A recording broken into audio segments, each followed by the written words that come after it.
Hello, this is Blue Leader, and we're here in Somerville, Massachusetts, where they have a total of 8 superchargers. Let me give you my initial impressions of the supercharger and the surrounding area. Initial thoughts. First thought, you're in an outdoor parking structure, and you know what? If you need to get your needs met, like over at Stop Shop or even Dunkies, you're in the right place to do that. Initial feelings.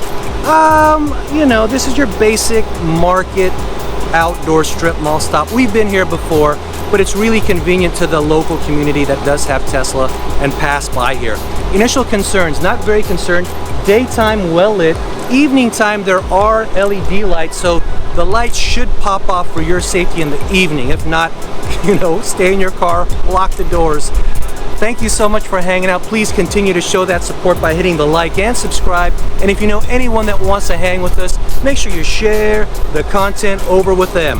Thanks a whole bunch, and hang tight for the guest review.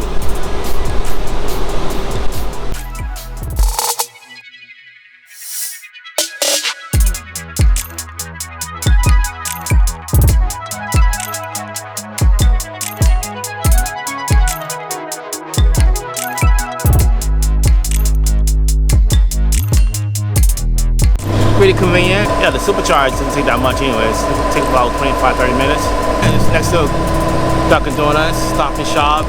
They have a park right there to walk the dog. If you like iced coffee from Dunkin's, you gotta Stop and Shop in there. They have a deli in there.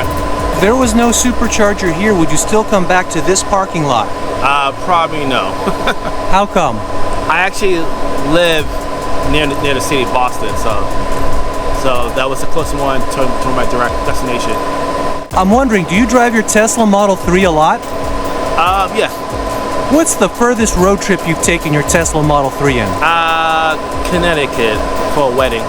Oh, so from Boston to Connecticut, how long did it take, and how many times did you have to supercharge in between? Like one time. I think it took like 2 hours to get there. Very good. How was the ride? Pretty fun. Fun ride. Now I'm wondering, since you drive your Tesla around a lot, about how many miles do you drive a month, approximately? Maybe 1,000. Maybe 1,000? Yeah. Here's why I ask, because I'm from California, and some people are contemplating taxing EV drivers. I don't know if you heard it, yeah. Anywhere between 3 cents to 30 cents. If that happened in the state of Massachusetts, would you give it a thumbs up or thumbs down for an EV tax per mile? I don't advocate it for more taxes on myself. I don't know what the money's going to, so I feel like it seems like a scam to me because I'm being taxed already for the excise tax and the charging station. Also, we don't contribute like the carbon dioxide. I'm not contributing to that, so I'm not from California. That's the reason I don't live there, because I feel like everybody's being taxed for everything. I'm surprised you don't get taxed for breathing. Don't give these guys any funny ideas, Harold.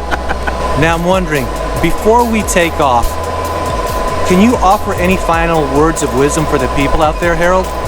Well, Tesla is definitely the best car I've ever driven. The girls love it. It's a fun car to drive. I'm not a big tax guy, but I don't believe you should be taxed for everything. Harold, you've been awesome. Thank you so much for your time. See you later. Yeah.